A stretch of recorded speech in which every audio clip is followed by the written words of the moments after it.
Hi guys. आज हम लोग लेक्चर सेकंड डिस्कस करेंगे। स्टार्ट करेंगे हम लेक्चर फर्स्ट का। पहले रिकैप करेंगे कि जो हमारा लेक्चर फर्स्ट में हम लोग क्या क्या डिस्कस किए थे।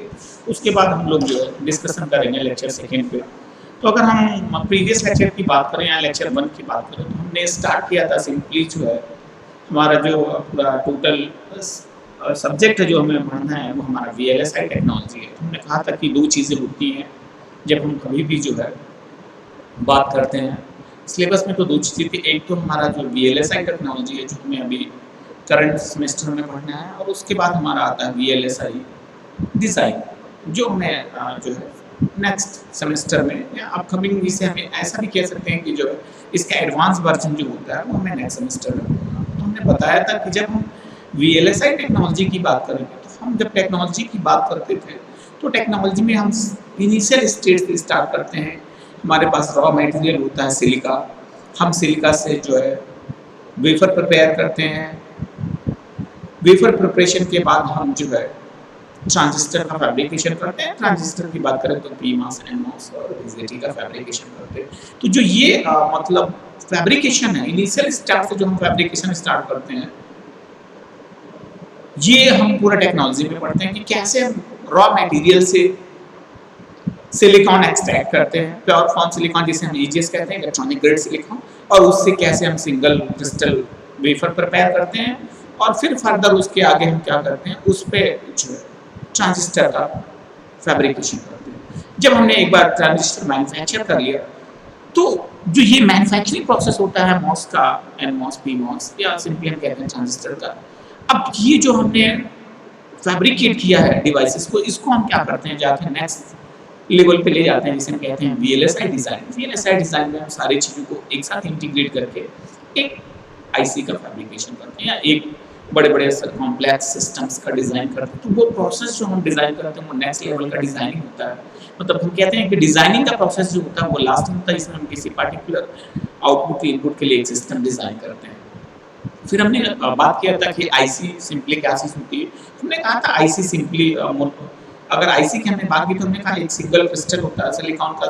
यूजुअली हम सिलिकॉन का यूज़ करते हैं और उस पे हम क्या करते हैं, थाउजेंड्स या मिलियंस इलेक्ट्रॉनिक्स कंपोनेंट या ट्रांजिस्टर को हम क्या करते हैं, इंटीग्रेट कर देते हैं। तो ये बेसिक हमारा जो है आईसी था। और फिर हमने कहा था कि हमने आईसी को कैटेगराइज किया था कि आईसी को जो हम डिफाइन करते हैं वो उसके परफॉर्मेंस बेस पे हम डिफाइन करते हैं। पहले हमने डिफाइन किया था कि जो हमारा मैन्युफैक्चरिंग होता है फैब्रिकेशन बेस्ड पे आईसी कैसा होता है। हमने उस केस में हमने कहा कि हमारा जो आईसी था मोनोलिथिक आईसी था। मोनोलिथिक आईसी का सिंपल मीनिंग से सिंगल स्टोरेज क्रिस्टल, जिसपे हम क्या करते थे कि एक सिंगल क्रिस्टल कंपोनेंट्स का फैब्रिकेशन कर देते थे। तो ये ऐसे सर्किट्स का पहले डिजाइनिंग होता है, ये सिंपली डिस्क्रीट सर्किट होते थे जिनका जो साइज होता है लार्ज साइज का होता है। और इसके बाद जो हमने कहा था कि हमने थिक थिन फिल्म आईसी पढ़ा था। थिक थिन फिल्म आईसी मैंने कहा था कि जो साइज होता है इसका जो मोनोलिथिक आईसीज होता है उससे साइज रिड्यूस होता है, मतलब मिनिमम साइज होता है। और मैंने उस समय ये भी डिस्कशन किया कि थिक और थिन फिल्म का कहीं ये मीनिंग नहीं होता कि वो आईसी का जो विड्थ होता है वो और मिनिमम हो जाएगा। Thick thin film IC simply differ करता है कि जो फैब्रिकेशन होता है या हम कहते हैं कि जो पैटर्न का जनरेशन होता है वो कैसे करते हैं। तो अगर हम जो है थिक थिन फिल्म की बात करें तो हमने देखा था थिक थिन फिल्म के केस में हमने कहा था कि थिक फिल्म में हमने डायरेक्टली जो क्रिस्टल था या ग्लास सरफेस था उस पे हमने क्या किया था, डायरेक्टली जो फैब्रिकेशन कर दिया था थिक फिल्म के केस में। और जब हमने यही चीज़ें थिन फिल्म के केस में किया था थिन फिल्म में, और जब हमने यही चीज़ें थिक फिल्म के केस में कहा था तो थिक फिल्म के केस में हमने क्या कहा था, सेल्फ प्रिंटिंग सिस्टम होता है जिसमें क्या करता है कि हम किसी भी पैटर्न को जनरेट करने के लिए पैटर्न बाई पैटर्न जनरेशन करते हैं। और थिन फिल्म के केस में एक क्रिस्टल स्ट्रक्चर होता है जिसपे हमारा पैटर्न होता है और लाइट फ्लो करते हैं, और जो हमारा सबस्ट्रेट मटेरियल होता है उसमें पैटर्न का जनरेशन हो जाता था। फिर हमने कहा कि जो थर्ड टाइप होता है फैब्रिकेशन का उसे हम कहते थे हाइब्रिड या मल्टी लेवल आईसीज। तो हाइब्रिड या मल्टी लेवल आईसीज में हमने सिंपली कहा था कि जो हमने मोनोलिथिक आईसी पढ़ा था वो मोनोलिथिक आईसी का one more than one IC, या हमने कहा था कि मोनो का मल्टी लेवल की बात करें, हाइब्रिड का बात करें तो मोर देन, मतलब जो हमारे हमने कहा था कि मोनोलिथिक आईसीज होते हैं, मोनोलिथिक आईसी को हम क्या करते हैं, वो नंबर ऑफ आईसी को इंटरकनेक्ट कर देते हैं लेयर बाय लेयर, और जो ये इनका आपस का इंटरकनेक्शन होता है ये हमारा हाइब्रिड आईसी था। और ये जो पूरा प्रोसेस था हमने कहा था कि ये प्रोसेस हमने पढ़ा था फैब्रिकेशन बेस्ड पे। फिर हमने कहा कि जो साइज बेस्ड पे हमने डिस्कशन किया, साइज बेस्ड या हम सिंपली ये कहते हैं कि जो वो बेस्ड था वो हम कहते हैं कॉम्प्लेक्सिटी बेस्ड पे। तो इस कॉम्प्लेक्सिटी बेस्ड या साइज बेस्ड की हम बात करने से पहले हम ये कहते थे कि जब हमने डिजाइन किया था तो हमने कहा था कि हमने मूरे लॉ पढ़ा था या मूरे प्रिंसिपल था, जो उसमें क्लियर कट मेंशन भी था। हमने देखा था कि वो को फाउंडर इंटेल के थे जिन्होंने प्रोसेसर डेवलप किया। तो इन्होंने अपना एक थ्योरी दिया, इस थ्योरी में उन्होंने ये कहा था कि जैसे जैसे डे बाय डे इंक्रीज होता जाता है, टेक्नोलॉजी में इंप्रूवमेंट होता है, नंबर ऑफ कंपोनेंट्स इंक्रीज करते जाते हैं, जैसे जैसे ड्यूरेशन बढ़ता था। इन्होंने ये कहा था कि जब एग्जैक्टली 18 मंथ का ड्यूरेशन हो जाता है तो जो नंबर ऑफ ट्रांजिस्टर या नंबर ऑफ कंपोनेंट्स होते हैं सिंगल चिप आईसी पे वो जस्ट डबल हो जाते थे। इन्होंने 1965 में पहला इन्होंने प्रोसेसर डिजाइन किया जिसमें हमने उसमें डिस्कस किया था कि उसका जो पूरा एरिया था वो 25 माइक्रोमीटर था, और जैसे जैसे टेक्नोलॉजी में इंप्रूवमेंट आया फिर ये जो डिजाइनिंग का प्रोसेस हो गया ये रिड्यूस होकर नैनोमीटर में हो गया। हमने देखा 90s लेके 40 नैनोमीटर पर डिजाइन होता है। 90 नैनोमीटर्स के जो चिप डिजाइन होते हैं वो कंप्यूटर्स के लिए डिजाइन होते हैं, और जो 40 नैनोमीटर्स के चिप होते हैं वो हमारे मोबाइल फोन के लिए डिजाइन होते हैं। तो ये मूरे का प्रिंसिपल था जिसपे इन्होंने कहा था कि जैसे जैसे ड्यूरेशन इंक्रीज करता जाता है नंबर ऑफ ट्रांजिस्टर इंक्रीज करता जाता है। तो अगर हम कॉम्प्लेक्सिटी बेस पे भी डिफाइन करने की बात करते हैं तो हमने कॉम्प्लेक्सिटी बेस डिजाइन किया था, हमारा एसएसआई टेक्नोलॉजी था जिसमें हमने कहा था कि ये इनिशियल स्टेज का सिस्टम था या टेक्नोलॉजी था जिसमें हमने क्या किया कि जो है उस केस में जो नंबर ऑफ कंपोनेंट्स थे 1 से लेकर 10 कंपोनेंट्स यूज होते थे, या हम कहते थे कि अप टू 100 भी कहीं कहीं मेंशन होता था, मतलब मिनिमम इस केस में जो कंपोनेंट्स यूज होते थे। और इस केस में जो हमने डिजाइन किया था हमने फ्लिप फ्लॉप और जो फ्लिप फ्लॉप प्रोडक्ट्स हमने फ्लिप फ्लॉप लॉजिक गेट्स जैसे हमने प्रोजेक्ट डिजाइन किया जिसमें साइज मिनिमम हुआ करता था। और फिर हमने एमएसआई टेक्नोलॉजी पढ़ा जिसे हमने कहा था मीडियम स्केल, और एसएसआई की बात करें तो एसएसआई 1961 में आया, फिर एमएसआई है 1996 के रेंज में अबाउट ये ड्यूरेशन था। इस केस में हमने क्या कहा था कि जो नंबर ऑफ कंपोनेंट्स होते हैं या नंबर ऑफ ट्रांजिस्टर पर चिप या number of electronics component increase कर जाते थे। इसमें जो है 10 से लेकर 100 कंपोनेंट्स का यूज होते थे, और इस केस में हमने काउंटर, एडर और मक्स हमने डिजाइन किया। फिर हमने एलएसआई पढ़ा। LSI simple large scale integration था, 1971 में ये आया था। इस केस में हमने क्या देखा कि जो नंबर ऑफ ट्रांजिस्टर थे वो 100 से लेकर 1000 हो गए। इस केस में हमने 8 बिट के प्रोसेसर डिजाइन किए, रूम डिजाइन किया, हमने रैम डिजाइन किया। फिर हमने वीएलएसआई पढ़ा जिसमें 10000 के एबव हमने कंपोनेंट्स का यूज किया, और इस केस में हमने 16 बिट और 32 बिट के माइक्रो प्रोसेसर का डिजाइन किया। और लास्ट में हमने कहा था अल्ट्रा स्केल जो है ultra large scale integration VLSI की हमने बात किया था, जिसमें कहते थे कि मोर देन 1 मिलियन ट्रांजिस्टर हमने यूज किया था कि किसी भी प्रोसेसर के डिजाइन के लिए। और इस केस में हमने स्पेशल प्रोसेसर डिजाइन किए, वर्चुअल हमने मशीन डिजाइन किए। तो ये जो पूरा प्रोसेस था ये हमने जो डिजाइन किया था ये हमारा इनिशियल कॉम्प्लेक्सिटी बेस्ड था। और हमने कहा था कि जब हम कभी भी डिजाइनिंग की बात करते हैं तो डिजाइनिंग में हमने जो आईसी को कैटेगराइज किया था, आईसी में 3 टाइप का कैटेगराइज किया था। पहला हमने जो डिसाइड किया था वो हमने कहा था कि फैब्रिकेशन बेस पे डिसाइड किया था, दूसरा हमने डिसाइड किया था साइज या कॉम्प्लेक्सिटी बेस पे, और तीसरा जो हमने डिजाइन किया था एप्लीकेशन बेस्ड पे। तो अब जो हमारा पूरा होल डिस्कशन है वो एप्लीकेशन बेस्ड पे डिस्कशन हम स्टार्ट करते हैं। इसके पहले हमने एक चीज और बताया था कि जब कभी हम डिजाइनिंग की बात करते हैं तो जब कभी भी कोई भी आईसी डिजाइन होता है तो हम बेसिक जो पैरामीटर्स होते हैं हमने 3 पैरामीटर कंसीडर करने के लिए उस समय बोला था। जो हमारा पैरामीटर्स डिजाइनिंग का होता था वो हमने ये कहा था कि जो पैरामीटर्स था हमने पहले कहा था कि हम एरिया को कंसीडर करेंगे, फिर उसके बाद हम जो है सेकंड पैरामीटर जो हमने यूज किया था वो पावर को हमने कंसीडर किया था, और थर्ड हमने जो है डिले को कंसीडर किया था। तो जो कभी भी हम डिजाइनिंग की बात करेंगे ये 3 पैरामीटर हम कंसीडर करके चलते हैं, सेकंड और थर्ड पैरामीटर। तो हमने एरिया की बात की, तो जैसे हमने एरिया की बात की तो जो साइज का होता है वो साइज मिनिमम होना चाहिए, रिड्यूस साइज होना चाहिए। और हमने देखा भी कि जैसे जैसे टेक्नोलॉजी में इंप्रूवमेंट है जो साइज था वो साइज रिड्यूस होते आगे बढ़ता चला। और फिर हमने पावर की बात की तो हमने कहा कि जो पावर का रिक्वायरमेंट है वो मिनिमम होना चाहिए और जो हीट का डिसिपेशन है वो मिनिमम होना चाहिए। रिक्वायरमेंट मिनिमम का मतलब हमने ये भी कहा था कि जैसे हमने देखा था कि जैसे एरिया की बात करें तो पहले हमने देखा था कि जब हमने टीवी डिजाइन किया था तो टीवी डिजाइन किया था इसमें वैक्यूम ट्यूब था, उसका साइज बल्कि साइज हुआ करता था। और अब अगर हम एलसीडी एलईडी की बात करें तो फ्लैट साइड पतली सी स्क्रीन होती है, कहीं भी हम दीवार पे जो है उसको पिन कर देते हैं। तो साइज क्या है, साइज में रिडक्शन हो गया। और पहले हम देखते थे जो हमारा कन्वेंशनल टीवी था इनिशियल स्टेज पे डिजाइन था उसमें हमने क्या देखा था कि जो पावर की रिक्वायरमेंट थी वो मिनिमम थी। अब एलईडी और एलसीडी की बात करते हैं तो जो पावर की रिक्वायरमेंट होती है वो मिनिमम हो जाती है। और हमने कहा था डिले भी मिनिमम होना चाहिए। डिले इन सेंस जब हमने आउटपुट दिया इनपुट दिया तो हमें जो आउटपुट सिग्नल है या जो हमें आउटपुट रिसीव करना वो उसके बीच में जो टाइम इंटरवल है वो मिनिमम होना चाहिए।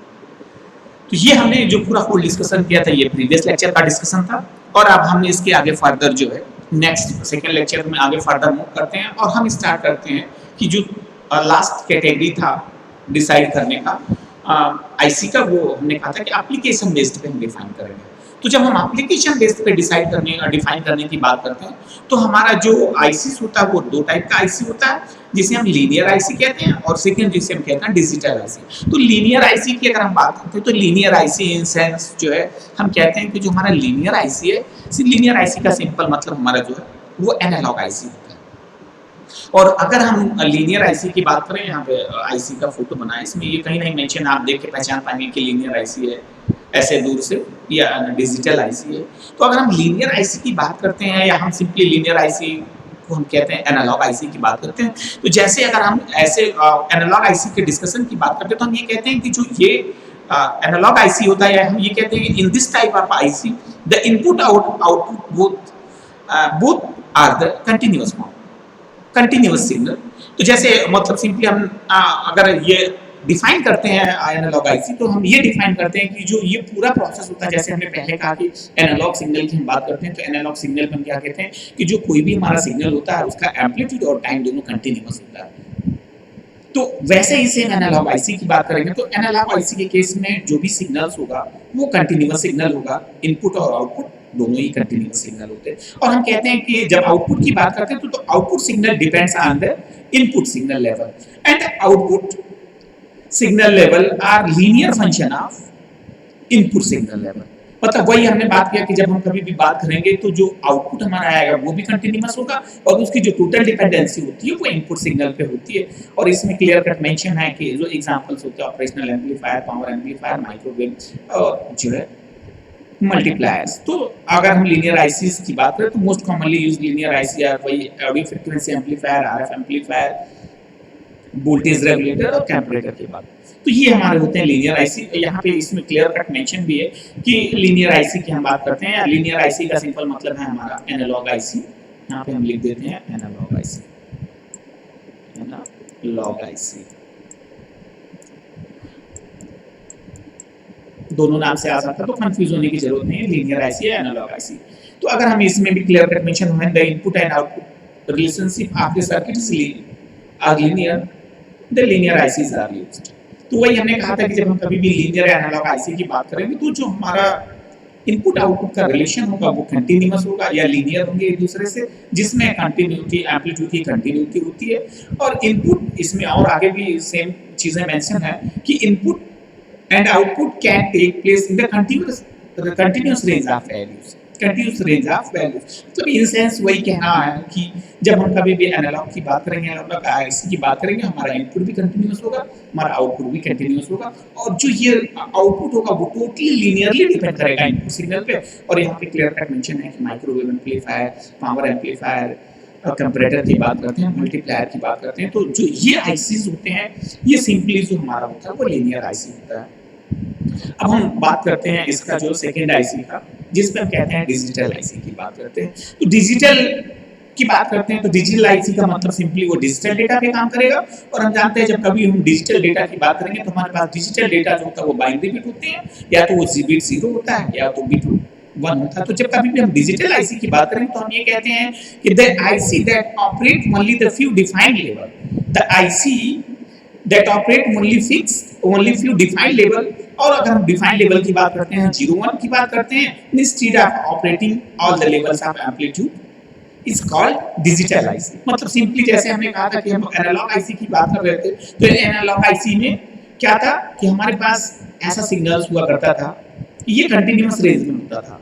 और जब कभी भी हम डिजिटल की बात करेंगे तो डिजिटल में हम ऐसा कुछ सिग्नल देंगे, दो ही फिक्स लेवल होते हैं, या तो वो 0 1 होगा या तो 1 होगा। तो हम ऐसे रिप्रेजेंट कर रहे हैं, या मान लो ये 1 है, ये 0 है, ये 1 है, 0 है, और यहाँ पे भी 0 है, 0 बड़ा कर दे रहे हैं, लार्ज साइज में कर दे रहे हैं, ये हम 1 कर दे रहे हैं। तो जब कभी भी हम डिजिटल की बात करेंगे तो डिजिटल जो होगा उसका जो ऑपरेशन लेवल होगा वो फिक्स डिफाइंड लेवल होगा, दो ही लॉजिक लेवल होंगे, या तो 0 होगा और या तो 1 होगा। और अगर हम डिजिटल आईसीज की बात करेंगे तो इसमें हमारा जितने गेट्स होते हैं, and gate or gate, flip flop, counter, microprocessor, ये एग्जांपल्स होते हैं डिजिटल आईसी। तो यहाँ पे भी लिखा हुआ है, अगर हम इसमें पीपीटी में मेंशन पॉइंट्स की बात करें तो इसमें लिखा है when the circuit is either on state और ऑफ स्टेट। ऑन और ऑफ स्टेट का सिंपल मीनिंग है बिट 0 से और बिट 1 से, and not in between, and not in between two. मतलब इन दोनों के रेंज का, इन दोनों के बियॉन्ड कोई और दूसरा लेवल नहीं हो सकता है, या तो वो ऑन होगा या तो ऑफ होगा। ऑन ऑफ होने का सिंपल मतलब कि जो हमारा एम्पलीट्यूड का, जैसे हमने कहा था कि यहाँ पे एम्पलीट्यूड की, यहाँ पे हमने सिग्नल बना के रखा है एनालॉग सिग्नल, ये पूरा प्रोसेस है एनालॉग की, जो एम्पलीट्यूड की कंटिन्यूटी होती है वो इसमें ब्रेक हो जाती है, या तो वो 0 हो जाएगा या तो ये 1 हो जाएगा। ऑन ऑफ का सिंपल मीनिंग है ये। और इसके अलावा कोई लेवल ऐसा कोई इसमें except beyond, except 0 1 0 1, no other level. the circuit is called as digital circuit। हमने कहा कि जब हम कभी भी बात करेंगे ऐसे सर्किट का जिसका ऑपरेशन लेवल फिक्स्ड होगा और वो जो लेवल्स होगा वो 0 1 होगा, या तो 0 लेवल पे काम करेगा या तो 1 पे करेगा, या इसमें हम कहते हैं कि आइदर ऑन होगा आइदर ऑफ होगा, और इसके बियॉन्ड कोई और लेवल नहीं हो सकता। तो ऐसी जो आईसीज होती हैं वो डिजिटल आईसी होती है। और ये बेसिकली इसमें लिखा है they find the wide application in the computers and logic circuits। तो अगर इससे एग्जांपल की भी बात करते हैं तो जो ऐसे आईसीज होते हैं वो हमारा लॉजिक गेट्स होते हैं, flip flop, counter, microprocessor, ये एग्जांपल्स होते हैं हमारा जो है डिजिटल आईसी का। अब नेक्स्ट पॉइंट आता है हमारा कि जो आईसीज हम यूज करते हैं, आईसी का एडवांटेज क्या है, क्यों हम आईसी जो है आईसी का यूज हम क्यों करते हैं, और उसके बाद फिर हम आगे बढ़ चलेंगे उसका एडवांटेज, और उसके बाद उसके जो साइलेंस फीचर होते हैं, और आगे फिर फर्दर मूव करेंगे। कि हमने कहा था कि हम ये भी डिस्कस करेंगे कि हमने जो है क्यों यूज किया था, हमने क्यों यूज किया सिलिकॉन जबकि हमारे पास जर्मेनियम की भी अवेलेबिलिटी होती है डिजाइन करने के लिए। तो अब हम पहला पॉइंट जो कहते हैं कि अब हम एडवांटेज के डिस्कस की बात करते हैं, तो पहला इसमें जो पॉइंट मेंशन है स्मॉल साइज। तो हमने कहा था कि जैसे जैसे जो है ड्यूरेशन इंक्रीज होता जाता है, हमने कहा था कि मूर प्रिंसिपल हमें अभी भी याद है कि जैसे जैसे ड्यूरेशन इंक्रीज होगा नंबर ऑफ कंपोनेंट्स इंक्रीज कर जाते हैं पर चिप, और साइज रिड्यूस हो जाती है। तो जब आईसी का सबसे बड़ा एडवांटेज ये है कि जो आईसी होता है उसका जो साइज होता है वो मिनिमम साइज का होता है। और हम ये भी कहते हैं कि practically around 2000 electronics component can incorporated a single square inch of IC chip। मतलब 1 इंच स्क्वायर का अगर हम कोई भी चिप डिजाइन करते हैं तो उसमें अप्रोक्सीमेटली 2000 इलेक्ट्रॉनिक्स कंपोनेंट का हम क्या करते हैं इंटीग्रेशन कर सकते हैं इस छोटे से चिप में। तो ये पहला पॉइंट था जिसमें हमने कहा कि जो इसका साइज होता है वो मिनिमम होता है। अब दूसरा चीज हम ये कहते हैं कि लो कॉस्ट, लो कॉस्ट की बात करते हैं तो लो कॉस्ट इसलिए होता है क्योंकि जो है अब जो आईसी का प्रोडक्शन होता है वो बल्क में प्रोडक्शन होता है। तो बल्क में प्रोडक्शन होने की वजह से जो हमारा आईसी का कॉस्ट होता है वो मिनिमम हो जाता है। उसकी वजह से बल्क में प्रोडक्शन होने की वजह से जो कॉस्ट होती है वो कॉस्ट मिनिमम पड़ती है। तो ये सेकंड पॉइंट था कि जो आईसी होता है उसकी जो प्रोडक्शन कॉस्ट होती है, या हम कहते हैं कि जो आईसी डिजाइन होकर मार्केट में आता है उसकी वैल्यू मिनिमम होती है, वो इस वजह से होती है क्योंकि इस केस में जो आईसी का प्रोडक्शन होता है वो बल्क प्रोडक्शन होता है। और थर्ड पॉइंट की अगर हम बात करते हैं कहते हैं इंप्रूव परफॉर्मेंस। तो इंप्रूव परफॉर्मेंस का सिंपल मीनिंग ये है कि हम जानते हैं कि बहुत से कॉम्प्लेक्स सर्किट होते हैं जो सिंगल चिप आईसी पे हम फैब्रिकेट कर देते हैं। मतलब अब क्या है कि हमने कहा था कि जैसे जैसे टेक्नोलॉजी में इम्प्रूवमेंट हुआ, नंबर ऑफ कंपोनेंट्स इंक्रीज होते चले गए, और नंबर ऑफ कंपोनेंट्स इंक्रीज होने का मतलब हम क्या करते हैं, उसे मल्टीपल फंक्शन में यूज करते हैं।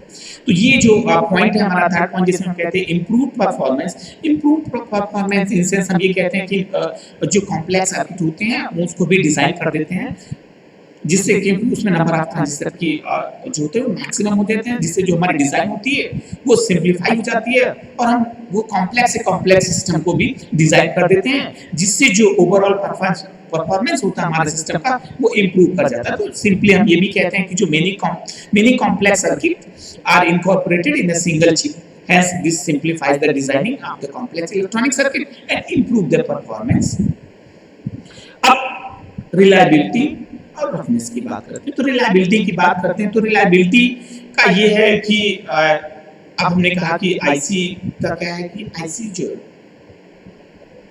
आईसी का नंबर ऑफ कंपोनेंट्स हमने इंक्रीज कर जाते हैं, और इसका ड्यूरेशन मिनिमम होता है, इसका साइज मिनिमम होता है, और साइज मिनिमम के साथ जो है इसमें पावर की रिक्वायरमेंट मैक्सिमम होती है, इसलिए जो हमारा हाई रिलायबिलिटी और रफनेस का जो प्रॉपर्टीज होती है ये भी जो है इंप्रूव हो जाती हैं और हाई होती हैं। ये एक अलग मतलब नेक्स्ट पॉइंट होता है हमारा आईसी के एडवांटेज का। और उसके बाद हम जो कहते हैं फिफ्थ पॉइंट लो कंजप्शन, लो पावर कंजप्शन का। लो पावर कंजप्शन की बात करें तो लो पावर कंजप्शन में हम सिंपली ये कहते हैं कि जब अभी भी हमने आईसी डिजाइन किया, हमने पहले भी कहा था कि जैसे जैसे जो है ड्यूरेशन इंक्रीज करता जाता है, जो हमारी साइज होती है वो हमने कहा था कि जब डिजाइनिंग की हमने बात की तो तीन पैरामीटर को हमने कंसीडर किया था डिजाइनिंग में, एरिया, पावर, डिले। तो इस केस में क्या होता है, जो आईसीज होते हैं, आईसीज में जो पावर की रिक्वायरमेंट होती है वो मिनिमम होती है, और मिनिमम होने की वजह से ये इसका एक अलग एडवांटेज होता है। जैसे हमने कहा था कि पहले हमने डिजाइन किया था टीवी हमने डिजाइन किया तो हमने देखा कि पावर की रिक्वायरमेंट मिनिमम आई, लेकिन अब हमने जब एलसीडी और एलईडी की बात की तो जो पावर का कंजप्शन हो जाता है वो मिनिमम होता है। और उसके बाद 6 pointer less variability and the parameter variation, तो ये भी एक इसका एडवांटेज होता है, इसमें पैरामीटर में चेंजेस जो होते हैं वो मिनिमम हो जाते हैं। और इजी ट्रबल शूटिंग इसका 7 पॉइंट होता है। इजी ट्रबल शूटिंग का सिंपल मतलब कि जैसे भी कभी भी कोई भी इसमें प्रॉब्लम्स जनरेट होती है, जब हम कहते हैं कि कोई भी आईसी किसी सिस्टम में यूज हो रहा, तो हम इसलिए क्या करते हैं कि जो प्रॉब्लम्स जनरेट हो जाती है उसको इजीली हम फाइंड आउट कर सकते हैं, और जो हमारा सिस्टम है उसको हम प्रॉपर्ली कनेक्ट कर सकते हैं। तो जब हम आईसी का यूज करते हैं तो हम आईसी में जो भी प्रॉब्लम्स जनरेट होती है उसको इजीली हम क्या करते हैं, फाइंड आउट कर सकते हैं। तो इसमें जो पॉइंट लिखा है इजीली ट्रबल शूटिंग का सिंपल मीनिंग ये है कि हम जो प्रॉब्लम्स जनरेशन होती है वो हम इजीली फाइंड आउट कर सकते हैं। और उसके बाद जो 8 पॉइंट होता है वो कहते हैं इंक्रीज ऑपरेटिंग स्पीड। अब हमने कहा था इंक्रीज ऑपरेटिंग स्पीड का सिंपल मतलब है कि जैसे जैसे हमने देखा कि जो है ड्यूरेशन इंक्रीज होता गया, हमने प्रोसेसर डिजाइन किया, हमने देखा कि प्रोसेसर में speed day by day increase होती जा रही है। तो ये डे बाय डे इंक्रीज क्यों हो रही है, क्योंकि टेक्नोलॉजी में इंप्रूवमेंट हो रहा है, टेक्नोलॉजी में इंप्रूवमेंट हो रहा है तो हम क्या कर रहे हैं कि क्या number of components maximum utilize कर रहे हैं ये भी डिजाइनिंग के लिए। तो ये जो एडवांटेज है जैसे कि इंक्रीज ऑपरेटिंग स्पीड, जैसे जैसे हम आईसी का यूज करते जा रहे हैं, नई नई आईसीज मार्केट में आती जा रही हैं, तो जो स्पीड होता है इनका वो इंक्रीज होता जा रहा है, क्योंकि उसमें हम जो है नंबर ऑफ कंपोनेंट्स इंक्रीज करते जा रहे हैं। और उसके बाद हाँ अगर बात करते हैं लेस वेट और वॉल्यूम का, ये 9 पॉइंट यहाँ पे 9 पॉइंट ये है यहाँ पे लेस वेट का आईसी। जैसे जैसे आईसी का साइज होता है, अब वॉल्यूम और साइज और वेट की दोनों की बात करें तो हमने देखा कि डे बाय डे जो साइज है वो रिड्यूस होती जा रही है। पहले हमने माइक्रोमीटर में डिजाइनिंग किया और अब हमने क्या किया, नैनोमीटर्स में डिजाइनिंग शुरू कर दिया। तो इससे जो साइज है वो रिड्यूस होती चली गई, और जो वेट है वेट वो इसका मिनिमम होता चला गया। और लास्ट पॉइंट होता है इजी रिप्लेसमेंट का। तो इजी रिप्लेसमेंट की अगर हम बात करें तो सिंपली हम ये कहते हैं कि जब कभी भी हम कहीं भी आईसी का यूज कर रहे हैं तो हम आईसी को क्या करते हैं, इजीली रिप्लेस कर देते हैं। अगर कहीं पे हम किसी भी सिस्टम में आईसी का यूज कर रहे हैं, कोई भी हमारा सॉफ्टवेयर कोई भी हार्डवेयर सिस्टम है या कोई भी सिस्टम जहाँ पे आईसी का यूज है, अगर कोई भी प्रॉब्लम होती है तो हम इजीली उसको क्या करते हैं, रिप्लेस करके नई आईसी का यूज करते हैं। तो इसमें जो लास्ट पॉइंट है वो ये है कि इजी रिप्लेसमेंट होता है। अब हम बात करते हैं कि इसके अगर डिसएडवांटेज की बात करें तो आईसीज आर नॉट फ्लेक्सिबल, ये इसका पहला पॉइंट होता है। और दूसरी चीज सबसे बड़ी चीज जो है आईसी का अगर हम डिजाइन करते हैं तो जो मैक्सिमम पावर होता है, मैक्सिमम पावर के लिए हम आईसी का डिजाइन नहीं कर पाते, या हम सिंपली ये कहते हैं कि जो सबसे बड़ी अगर हम कहते हैं कि आईसी इज नॉट फ्लेक्सिबल, तो फ्लेक्सिबिलिटी इन सेंस कहते हैं कि जैसे जैसे साइज छोटी होती जाती है, ये हीट का डिसिपेशन होता है इसमें, और रिक्वायर्ड लेवल से ज़्यादा हो जाता है, जिससे क्या होता है कि इसमें जो करंट का फ्लक्चुएशन होता है वो भी इंक्रीज करता है। जैसे जो फ्लक्चुएशन में इंक्रीमेंट होता है, वैसे वैसे क्या होता है इसमें जो है ये हीट का डिसिपेशन हो जाता है। हम कहते हैं कि इसमें सिंपली हम ये कहते हैं कि because of small size of IC it enable to dissipate heat. ये flexibility in terms of heat dissipation at the required rate when the current is increasing. मतलब जैसे जैसे हम इसमें क्या कहते हैं करंट का फ्लो करते हैं तो हीट का डिसिपेशन होता रहता है, इसी वजह से जो इसकी फ्लेक्सिबिलिटी होती है वो मिनिमम हो जाती है। और उसके बाद जो है सेकंड पॉइंट की बात करें, it is not possible to produce the high gain greater than 10। और जो थर्ड पॉइंट की बात करते हैं जिसमें हम कहते हैं fabrication of the high value capacitor inductor and transformer is not possible. तो हम ये कहते हैं कि जब हम कभी भी आईसी की फैब्रिकेशन की बात करते हैं तो it is difficult to fabricate IC with the low noise having the same components like transformer, capacitor, inductor cannot integrate it into an IC. They have to connect it externally with the chip. तो fabrication of high value capacitor is not possible. मतलब हम ये भी इसका एक advantage होता है, जब कभी भी हम आईसी डिजाइन कर सकते हैं तो इंडक्टर और ट्रांसफार्मर जैसे कंपोनेंट्स का आईसी के साथ इंटीग्रेशन नहीं कर देते, हम इसको क्या करते हैं एक्सटर्नली जो है कनेक्ट करते हैं। If any component of IC goes out of order, whole IC is replaced with the new IC. मतलब इनसे हम कहते हैं कि जब कभी भी IC में कोई प्रॉब्लम होती है तो ये ऐसा नहीं होता कि हम IC के उसमें कुछ पैरा जो कंपोनेंट होते हैं उसको हम रिप्लेस कर देते हैं। जब कोई प्रॉब्लम आई तो हमें क्या करना है, हमें होल पूरा कंप्लीट IC को क्या करना पड़ता है, रिप्लेस करना पड़ता है। और इसमें आगे हम ये भी कह सकते हैं कि अब एक पॉइंट और मेंशन कर देते हैं, हम कहते हैं कि जो लो टेम्परेचर कोफिशिएंट हम इसमें फिफ्थ पॉइंट हम मेंशन करते हैं कि लो टेम्परेचर कोफिशिएंट हम इसमें अचीव नहीं कर पाते, लो टेम्परेचर कोफिशिएंट अचीव नहीं कर पाते।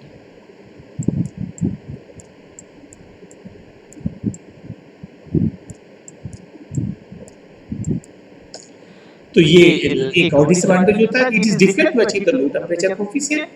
और एक चीज हम और भी मेंशन कर सकते हैं कि अगर हम इसको प्रॉपर्ली हैंडल नहीं करते, वी कैन नॉट वर्क, हम ये कहते हैं कि I can not work properly when wrongly handled or exposed to excessive heat. मतलब अगर हम कहते हैं कि अगर हम इसको प्रॉपर्ली कनेक्शन नहीं करते हैं, प्रॉपर्ली इसको कनेक्ट नहीं कर पाते हैं तो ये और या हम उस पे एक्सेसिव हीट आता है तो भी जो हमारा आईसी होता है वो काम करना बंद कर देता है। तो ये भी एक इसका एक डिसएडवांटेज होता है। तो ये इसका डिसएडवांटेज है, जिसमें हमने कहा कि जो हमारे जो कंपोनेंट्स होते हैं उसका इंटीग्रेशन पॉसिबल नहीं होता। मतलब आईसी के साथ हम ट्रांसफार्मर इंडक्टर को एक फैब्रिकेट नहीं कर पाते, इसको हम एक्सटर्नली कनेक्ट करते हैं, इसको हम लो टेम्परेचर कोफिशिएंट अगर हम लो टेम्परेचर कोफिशिएंट डिजाइन करते हैं तो ये भी पॉसिबिलिटी नहीं हो पाती। और अगर इसको हम रॉन्गली हैंडल करते हैं, एक्सेसिव हीट होता है तो भी हमारा आईसी फेल हो जाता है और उसके हाई पावर आईसीज का हम डिजाइन नहीं कर पाते। तो इसमें फ्लेक्सिबिलिटी मिनिमम होती है, क्योंकि जैसे जैसे इसमें टेम्परेचर इंक्रीज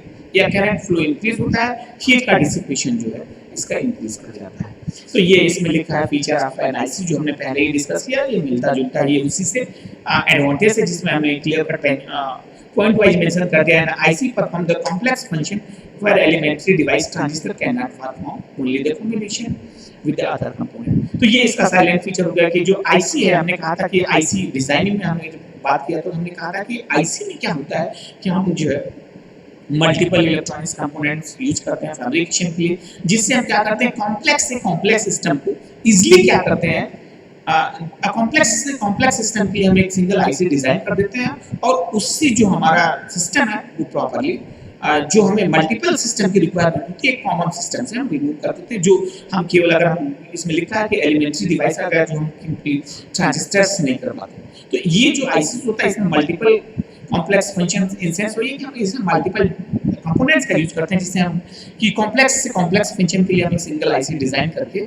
अपना जो भी हमारा टास्क है उसको हम परफॉर्म कर सकते हैं, जो भी सिस्टम है हम उसको डिजाइन कर सकते हैं। Reliability and cost, are not affected to increase its functional complexity. हमने कहा था कि जो reliability और cost जो है is not affected by functional and complex, जैसे हमने अभी एडवांटेज में कहा था कि एक्चुअली इसका जो प्रोडक्शन होता है वो बल्क में प्रोडक्शन होता है, तो बल्क में प्रोडक्शन होने की वजह से जो इसका फंक्शनल होता है, मतलब इसकी कॉस्टिंग और जो रिलायबिलिटी अगर हम बात करते हैं तो रिलायबिलिटी क्या चीज होती है? रिलायबिलिटी का सिंपल मीनिंग है कि कोई भी अगर हम डिवाइस परफॉर्म कर रहे हैं तो जो डिवाइस का टाइम ड्यूरेशन होता है, जब हम कभी भी कोई प्रोडक्ट खरीदने जाते हैं तो हम कहते हैं कि अगर जैसे आप कोई भी प्रोडक्ट खरीदेंगे तो प्रोडक्ट पे आपको कहते हैं कि वारंटी पीरियड होता है, वारंटी पीरियड या गारंटी लिखा रहता है। वारंटी का क्या मतलब होता है? वो वारंटी पीरियड का मतलब वो रिलायबिलिटी होता है कि जो वो टाइम ड्यूरेशन है उस केस में जो भी हमारा डिवाइस होगा वो प्रॉपर्ली अपना फंक्शन परफॉर्म करेगा विदाउट एनी फेल।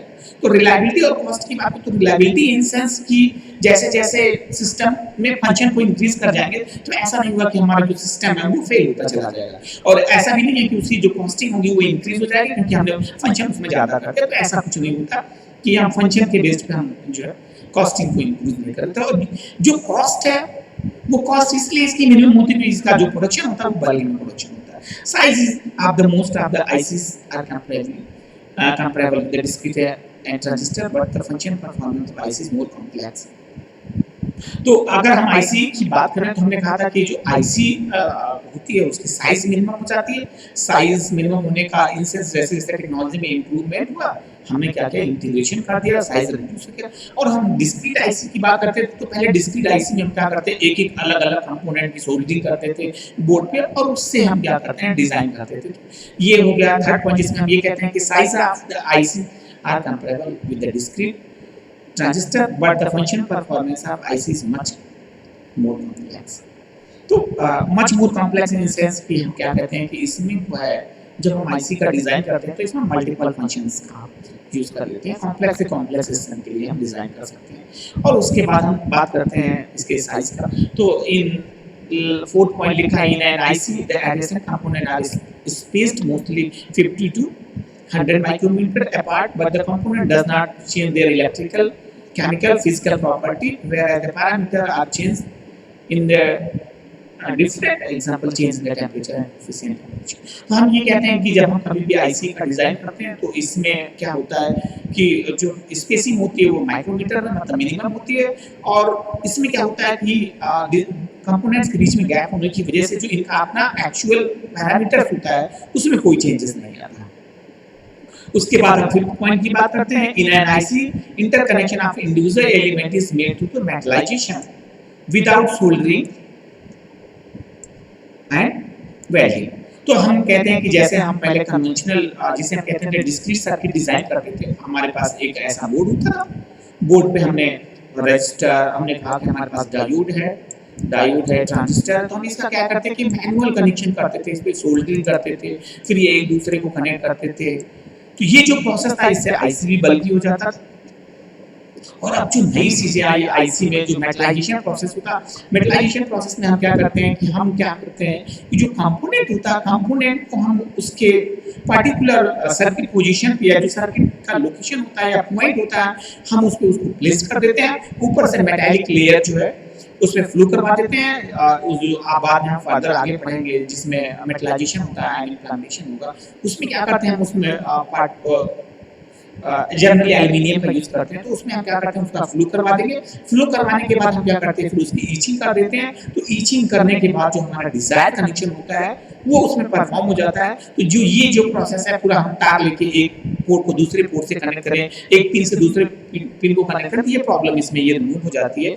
और इसीलिए इसमें लिखा है IC interconnection individual element through the metallisation, मतलब हम मेटलाइजेशन के थ्रू इसमें कनेक्शन कर देते हैं, हेंस मोर रिलायबल है compared to the discrete component which has a larger number of soldering and welding is used। मतलब हम वही कहते हैं कि जब हम पहले डिस्क्रीट सर्किट डिजाइन करते थे तो डिस्क्रीट सर्किट के डिजाइन के केस में हम क्या करते थे कि जब हम कनेक्शन करते थे तो हमें क्या करते थे पिन बाय पिन कनेक्शन करना पड़ता है, एक पिन को दूसरे पिन से, एक पिन का हम किसी दूसरे कंपोनेंट से कनेक्शन करते थे। इसमें वो सब चीजें मेटलाइजेशन के थ्रू एट ए टाइम एक ही बार में कंप्लीटली हो जाती थी। अब ऐसे क्या हुआ कि जब हम कहते हैं कि हम वायरिंग करते हैं या हम सोल्डरिंग करते हैं, वेल्डिंग करते हैं, तो इससे जो हमारा सिस्टम होता है वो और कॉम्प्लेक्स होता जाता है, नंबर ऑफ वायर्स इंक्रीज करते जाते हैं, जिससे क्या होता है फेल्योर रेट हमारा मैक्सिमम इंक्रीज करता जाता है। तो ये था इसका प्रोसेस। अब हमने कहा था कि हम ये भी डिस्कस करेंगे, हमने इनिशियल स्टेज पे कहा था कि हमने अब तक जब कभी भी हमने डिजाइनिंग की बात की, हमने कहा कि हम सिलिकॉन वेफर प्रिपेयर करेंगे, हम सिलिकॉन सबस्ट्रेट बनाएंगे, जिस पे हम क्या करते हैं कि कोई भी आईसी का हम डिजाइन करते हैं या हम कोई भी मोस्ट ट्रांजिस्टर डिजाइन करते हैं। हमने एक बार भी नाम नहीं लिया कि हम इस पे जर्मेनियम पे हमने डिजाइन किया। हमने कहा था कि हम बाद में डिस्कस करेंगे कि हमने सिलिकॉन का यूज क्यों किया, जबकि हमारे पास जर्मेनियम की अवेलेबिलिटी होती है किसी भी आईसी के डिजाइन के लिए। तो अब हम बात करते हैं, अगर इसमें जो पॉइंट लिखा है सिलिकॉन वर्सेस जर्मेनियम, तो सिलिकॉन वर्सेस जर्मेनियम का सिंपल मीनिंग ये है कि जो हमने सिलिकॉन प्रेफर किया है, जर्मेनियम पे हमने सिलिकॉन का प्रेफरेंस क्यों रखा है, हमने क्यों सिलिकॉन ही प्रेफर किया जबकि जर्मेनियम की अवेलेबिलिटी होती है किसी भी सर्किट्स के डिजाइन के लिए, या हम कहते हैं कि वेफर के डिजाइन के लिए, आईसी के डिजाइन के लिए। तो इसमें पॉइंट वाइज पॉइंट मेंशन हुआ है कि अब हम कहते हैं पहला पॉइंट जो कहते हैं कि जो इसका ऑपरेटिंग कंडीशंस होता है सिलिकॉन का, मतलब टेम्परेचर, ऑपरेटिंग कंडीशन का मतलब टेम्परेचर वियरिंग कैपेसिटी होता है, वो सिलिकॉन डिवाइस का मैक्सिमम होता है एज कंपेयर टू सिलिकॉन। तो इसलिए पहला जो प्रेफरेबल पॉइंट होता है वो हम टेम्परेचर की वजह से ऐसा करते हैं। अब इसमें लिखा है कि silicon devices can operate up to 150 या 150 Celsius as compare to 100 degree centigrade हर जर्मेनियम। तो अब जैसे टेम्परेचर हमने कहा था ना, ये जो पहला पैरामीटर होता है हमारा कंपैरिजन प्रेफर करने का, वो जो पहला पैरामीटर है उस पैरामीटर का सिंपली मीनिंग होता है टेम्परेचर। जो टेम्परेचर वियरिंग कैपेसिटी होती है वो हमारा जो सिलिकॉन बेस्ड डिवाइस होगा या सिलिकॉन बेस्ड जो हम डिजाइन करेंगे कंपोनेंट या आईसी फैब्रिक करेंगे उसका मैक्सिमम होता है। सिलिकॉन जो है 150 तक ऑपरेट कर सकता है, और जब हम जर्मेनियम की बात करते हैं तो जर्मेनियम का जो ऑपरेशन कंडीशन होता है वो केवल 100 का होता है। अब हम सेकंड पॉइंट की बात करते हैं, जिसमें हम कहते हैं कि जो है सिलिकॉन का जो silicon grows a stable oxide which is important in the fabrication as compare to germanium oxide which is unsuitable for the device application.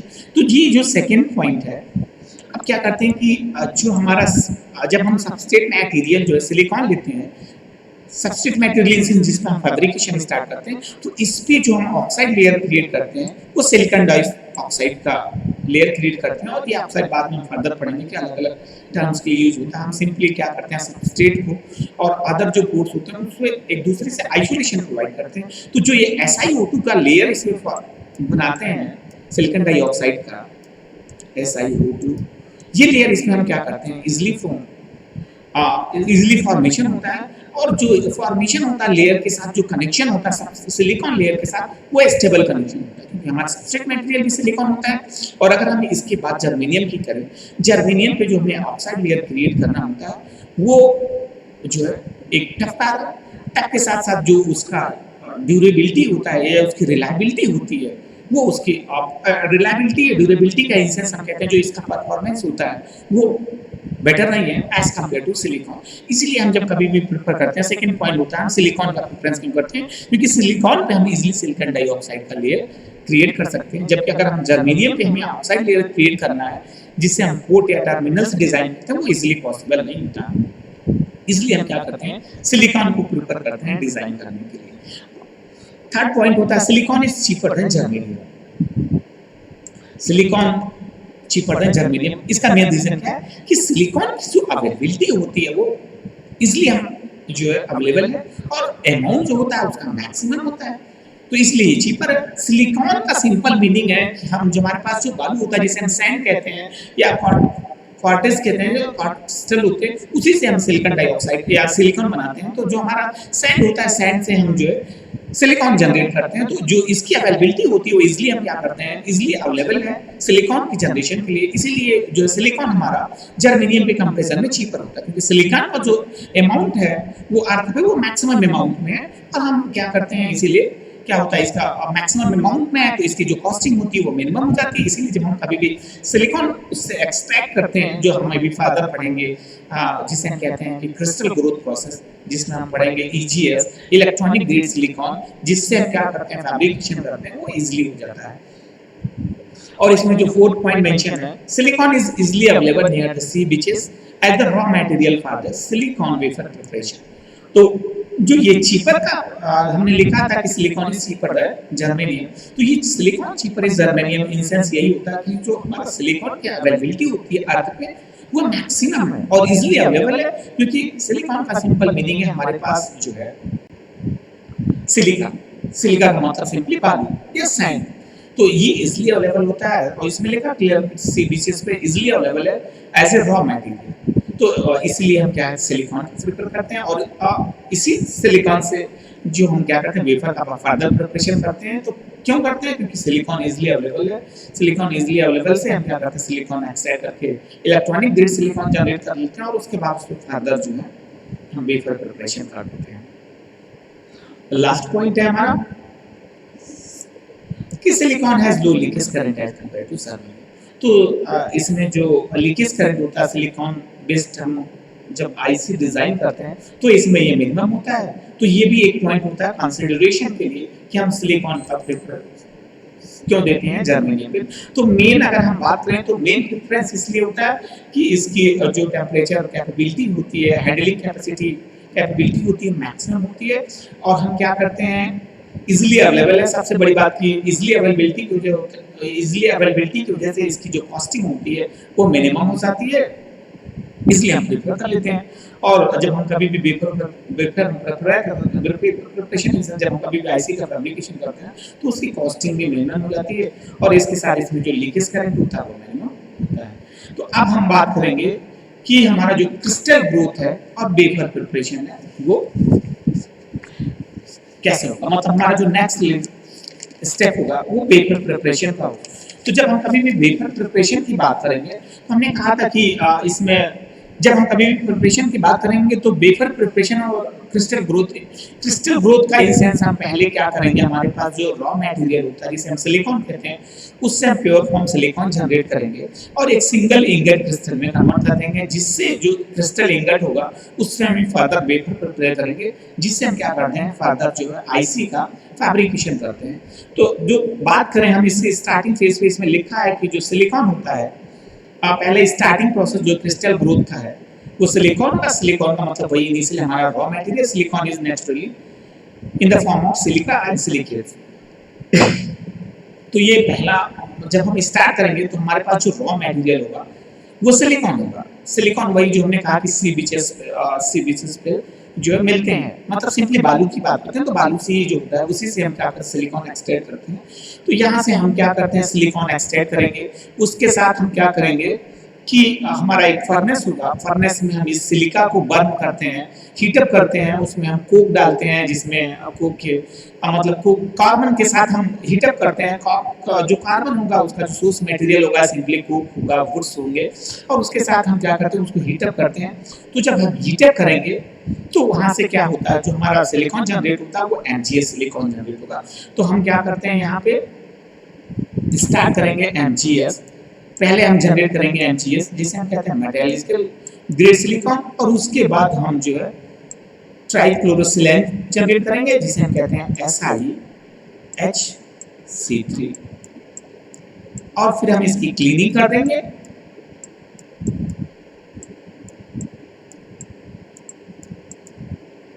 Cleaning करने के बाद जो हमारा सिलिकॉन जनरेट होगा वो हमारा ईजीएस सिलिकॉन जनरेट होता है जिसे कहते हैं हम इलेक्ट्रॉनिक ग्रेड सिलिकॉन। तो ये जो पूरा प्रोसेस है ये पूरा प्रोसेस हम पढ़ेंगे क्रिस्टल ग्रोथ में। यहाँ से हम क्या करेंगे पॉलीक्रिस्टलाइन सिलिकॉन जनरेट करेंगे और उसके बाद जो है पॉलीक्रिस्टलाइन से सिंगल क्रिस्टल में जनरेट करेंगे। जो सिंगल क्रिस्टल होता है उसे हम कहते हैं इंगट, तो एक सिंगल क्रिस्टल में कन्वर्ट करेंगे। उसके बाद हम क्या करते हैं उसको स्लाइसिंग करेंगे। स्लाइसिंग का सिंपल मतलब जो वेपर प्रिपरेशन का काम है वो सिंगल स्लाइसिंग करके पार्ट में अलग अलग वेपर अलग अलग स्लाइस करेंगे। उसके बाद उस पर ईचिंग, केमिकल ग्राइंडिंग और उसके बाद है जो है ग्राइंडिंग करेंगे, ईचिंग करेंगे, और उसके बाद जो हम फाइनली वेफर प्रिपेयर करेंगे। तो ये स्टेप बाय स्टेप प्रोसेस होगा। तो अभी हम जब स्टार्ट करेंगे वो हम स्टार्ट करेंगे रॉ मटेरियल से। रॉ मटेरियल का सिंपल मतलब ये सिलिका, इसको हमने कहा था कि जहाँ से हम जनरेट करेंगे ये सिलिका, यहाँ से हम मेटेरियल ग्रेड सिलिकॉन जनरेट करेंगे। वो हम आगे फर्दर डिस्कस करेंगे कि मेटेरियल ग्रेड सिलिकॉन से ही हम क्यों नहीं जो जनरेट कर पाते। अब मेन होता है कि जब हम मेटेरियल ग्रेड सिलिकॉन जनरेट करते हैं तो इसमें जो प्योरिटी होती है अप्रॉक्सीमेटली 98%। 98% प्योरिटी होती है सिलिकॉन की, जिससे हम कोई भी सर्किट डिजाइन नहीं कर पाते। इसीलिए हम जो है इस पे ईजीएस प्रोसेस, यहाँ से हम EGS electronic grade silicone generate करते हैं, जिसमें जो प्योरिटी होती है वो 99.99 हो जाती है, जिससे हम क्या करते हैं सर्किट डिजाइन करते हैं। तो हम कल यहाँ से फिर जो हमारा नेक्स्ट लेक्चर है, हम नेक्स्ट लेक्चर पर डिस्कशन करेंगे। वो डिस्कशन हमारा होगा क्रिस्टल ग्रोथ से, और जहाँ से हम रॉ मटेरियल से जो है स्टार्ट करेंगे और उसके बाद जो है हम वेपर प्रिपरेशन तक चलें। Thank you.